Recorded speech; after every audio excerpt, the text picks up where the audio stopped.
بھارت کے کینیڈا میں high commissioner بھی ان افراد میں شامل تھے جنہیں ملک چھوڑنے کا حکم دیا گیا۔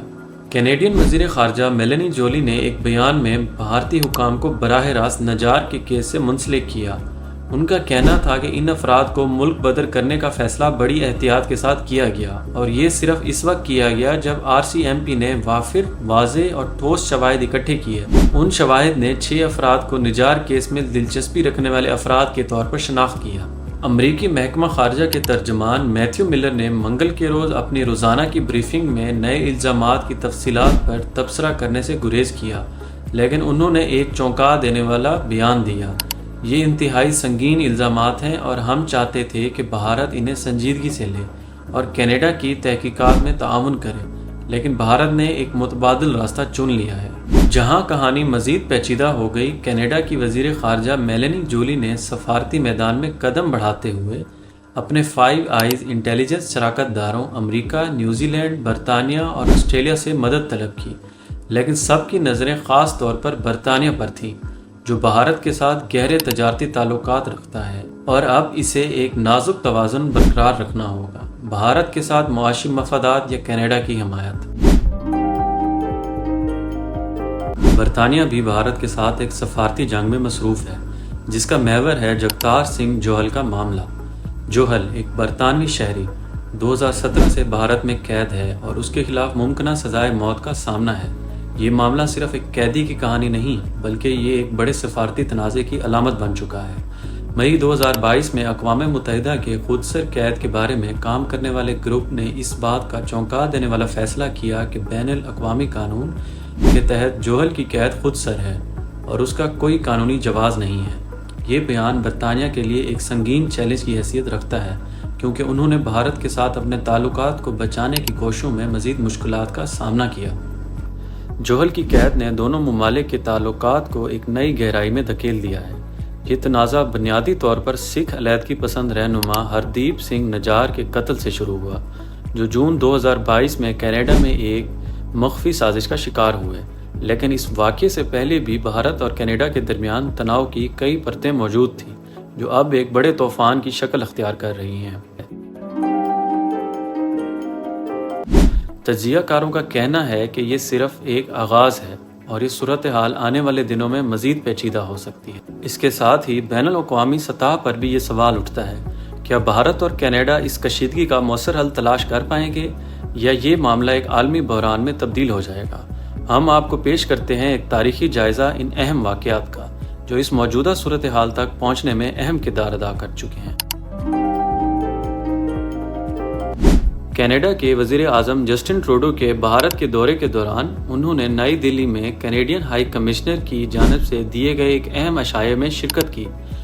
کینیڈا کے میڈیا کے مطابق اس دورے کا مقصد بھارت کے ساتھ سفارتی اور تجارتی تعلقات کو بہتر بنانا تھا، خاص طور پر اس وقت جب بھارت سکھ علیحدگی پسندی یعنی خالصتان تحریک کی حمایت کے الزامات سے نالاں تھا۔ خالصتان کچھ سکھوں کی طرف سے تجویز کردہ ریاست کا نام ہے، جو 1970 اور 1980 کی دہائیوں میں بھارت میں ابھری۔ اگرچہ یہ تحریک زیادہ تر ختم ہو گئی ہے، مگر اس میں یورپ اور شمالی امریکہ، خاص طور پر کینیڈا میں سکھ کمیونٹیوں کے درمیان نئی زندگی مل گئی ہے، جہاں 2021 کی مردم شماری کے مطابق 7,71,790 سکھ آباد ہیں۔ کینیڈا پنجاب کے باہر سب سے بڑی سکھ آبادی رکھتا ہے۔ لیکن یہ ایک عشائیہ ایک بڑی کھلبلی کا باعث بنا جب یہ پتہ چلا کہ اس میں جسپال سنگھ اٹوال بھی مدعو تھے، جو کہ ایک کینیڈین بھارتی اور سابق سکھ علیحدگی پسند انٹرنیشنل سکھ یوتھ فیڈریشن کے رکن ہیں۔ یہ گروپ کینیڈا کی عوامی حفاظتی ویب سائٹ پر ایک دہشت گرد تنظیم کے طور پر درج ہے۔ اٹوال کو 1986 میں بھارت کے پنجاب ریاست کی کابینہ کے وزیر کے قتل کی کوشش میں قید کیا جا چکا ہے اور اس واقعے نے بھارت میں غصہ پیدا کیا ہے۔ عشائیے سے 2 دن پہلے اٹوال نے ٹروڈو کے دورے سے جڑے ایک اور ایونٹ میں شرکت کی اور اس وقت کی کینیڈین وزیر اعظم کی بیوی سوفی ٹریڈو کے ساتھ تصویر کھنچوائی۔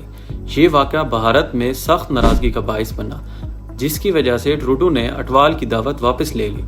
انہوں نے بھارتی میڈیا کو بتایا کہ اٹوال کو پہلے ہی مدعو نہیں کیا جانا چاہیے تھا۔ اٹوال نے ایک پریس کانفرنس میں معافی مانگتے ہوئے کہا، میں ایک آزاد سکھ قوم کی وکالت نہیں کرتا۔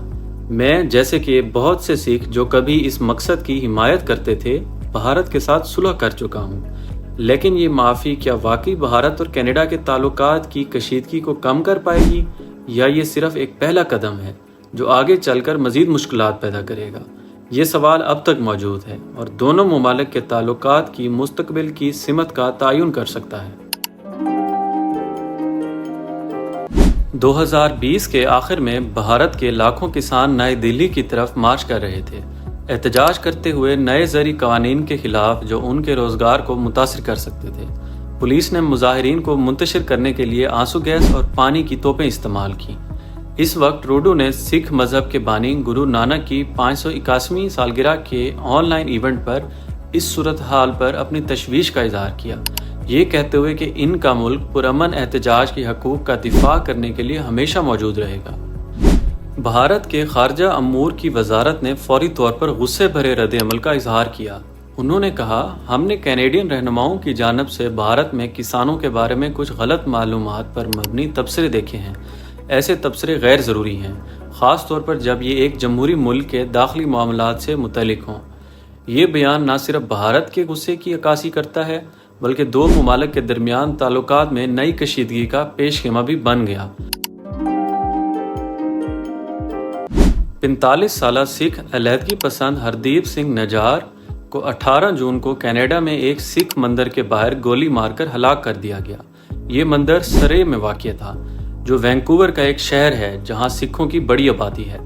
بھارتی حکومت نے 2020 میں اسے دہشت گرد قرار دیا تھا۔ اپنی موت کے وقت نجار ایک آزاد سکھ ریاست کے لیے بھارت میں غیر سرکاری ریفرینڈم کی منصوبہ بندی کر رہا تھا۔ حال ہی میں کینیڈا نے 3 نوجوان لڑکوں کو نجار کے قتل میں ملوث ہونے کے الزام پر گرفتار کیا۔ ان کا نام کرن برار، کمل پریت سنگھ اور کرن پریت سنگھ تھا، جو کہ ایڈمنڈ کے رہائشی ہیں۔ ان پر شبہ کیا گیا تھا کہ وہ اس ہٹ سکواڈ کا حصہ تھے جس نے نجار کو قتل کیا تھا۔ ان پر پہلے درجے کے قتل اور قتل کی سازش کے الزامات عائد کیے گئے۔ نجار کا قتل ایک ایسی کشیدگی کے بعد ہوا جو اس ماہ کے شروع میں بڑھ گئی تھی۔ 8 جون کو بھارت کے وزیر خارجہ ایس جے شنکر نے کینیڈا پر تنقید کی کہ وہ انٹاریو کے برامپٹن میں پریڈ فلوٹ کی اجازت دے رہا ہے۔ اس پریڈ فلوٹ میں 1984 میں سابق وزیر اعظم اندرا گاندھی کے قتل کی تصویر کشی کی گئی تھی۔ اندرا گاندھی کو ان کے سکھ محافظوں نے قتل کیا تھا جب انہوں نے ایک سکھ مندر پر چھاپہ مارنے کی اجازت دی تھی۔ یہ واقعہ نہ صرف بھارت اور کینیڈا کے تعلقات میں نئی سطح کی کشیدگی کا باعث بنا، بلکہ یہ عالمی سطح پر بھی سکھ علیحدگی پسند تحریک کے بارے میں نئے سوالات اٹھانے کا سبب بنا۔ ستمبر 2023 میں کینیڈا نے 1 ستمبر کو اچانک بھارت کے ساتھ تجارت کی بات چیت معطل کر دی۔ اس کی واضح وجہ بیان نہیں کی گئی، لیکن ایک نامعلوم کینیڈین اہلکار نے رائٹرز کو بتایا کہ یہ توقف ہماری صورتحال کا جائزہ لینے کے لیے ہے، بغیر کسی مزید وضاحت کے۔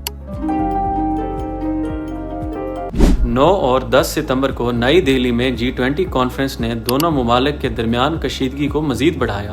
اس کہانی میں ایک اور سنسنی خیز موڑ اس وقت آیا جب ٹروڈو نے انکشاف کیا کہ G20 سربراہی اجلاس کے دوران جب بھارت کے وزیر اعظم نریندر مودی دنیا بھر کے رہنماؤں کی میزبانی کر رہے تھے، کینیڈین حکام نے بھارتی حکومت سے پوشیدہ طریقے سے رابطہ کیا۔ کینیڈین اہلکاروں نے بھارت کو ایک تنبیہ دی، آپ کی سیکیورٹی ایجنسیوں کے نجار کے قتل میں ملوث ہونے کے ٹھوس شواہد ہیں۔ لیکن سب سے بڑا دھچکا اس وقت لگا جب سربراہی اجلاس کے آخری دن ٹروڈو نے ذاتی طور پر مودی کو اس سنگین الزام سے آگاہ کیا۔ اس وقت سب کی نظریں بھارت کے رد عمل پر تھیں، لیکن مودی کا جواب حیران کن اور سنگ دلانہ تھا۔ انہوں نے کہا کہ کینیڈا کو سکھ علیحدگی پسندوں کے خلاف زیادہ سخت اقدامات کرنے چاہیے۔ ٹروڈو نے بھارتی حکام سے بارہا بات چیت کرنے کی کوشش کی، لیکن ان کی سرد موری نے اشارہ دیا کہ بھارت کو معاملے کو حل کرنے میں کوئی دلچسپی نہیں تھی۔ لیکن یہی نہیں، دہلی پر الزام عائد کیا گیا کہ وہ کینیڈا میں موجود بھارتی مخالفین کو خاموش کرنے کی ایک بڑی مہم چلا رہا ہے۔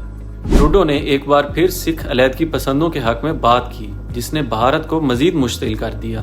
بھارت نے واضح طور پر کہا کہ وہ سکھ علیحدگی پسندوں کی حمایت کے خلاف اپنے موقف میں کوئی تبدیلی نہیں کرے گا۔ اکتوبر 2023 میں اس تمام کشیدگی کے درمیان ٹروڈو نے بھارت کے خلاف ایک بہت بڑا انتقامی اقدام کیا۔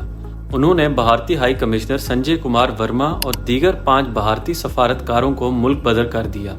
انہوں نے اس فیصلے کی وجہ یہ بتائی کہ بھارت نے سکھ علیحدگی پسندوں کے خلاف اپنی مہم میں ان کے ملک کی سرزمین کا استعمال کیا ہے۔ یہ ایک نئی سطح کی کشیدگی کا پیش خیمہ ہے جس میں دونوں ممالک کے تعلقات کی مستقبل کی سمت کا تعین کرنے کی ضرورت ہے۔ کینیڈا کے وزیر اعظم جسٹن ٹروڈو نے واضح طور پر کہا ہے کہ ان کے ملک کے کسی بھی شہری کی جان کا کوئی بھی خدشہ، چاہے وہ کینیڈا میں مقیم بھارتی ہو یا کینیڈا کی سرزمین پر سکھ ہو، ان کے لیے اہمیت رکھتا ہے۔ یہ سوال کہ آیا یہ تنازع تجارتی تعلقات کو متاثر کرے گا، اب تک موجود ہے۔